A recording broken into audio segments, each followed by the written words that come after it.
there is power in prayer. Before you do anything to step into your future, you ought to pray in advance.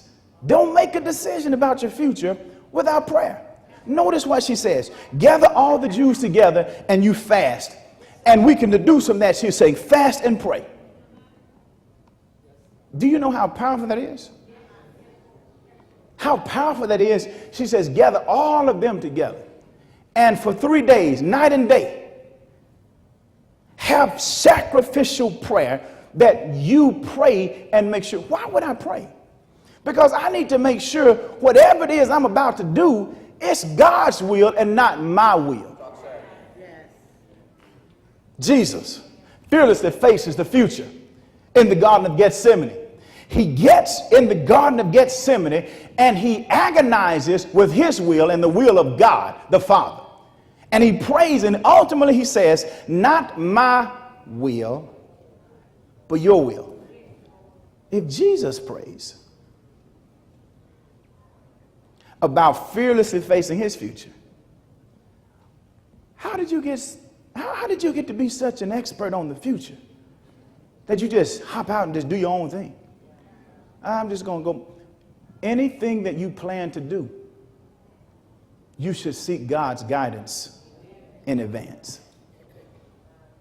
From signing a contract, signing a loan, doing anything that's going to impact the future. The text is tailored to teach us that we ought to pray in advance. And notice in this prayer, it was not just something that was casually considered, but it was carefully considered. Because notice, she says, gather all of them together. And then she says, do this for a few days. You know, not that, oh, heaven, Jesus, thank you. No. Some serious, sincere time with God. Because when you get ready to face the future, you need some serious, sincere time with God.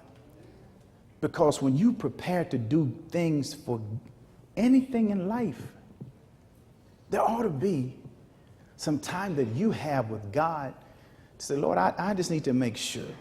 I just need you to direct me on this. I need to make sure that I'm hearing from you to know that this is something that you would have for me or that I want for me.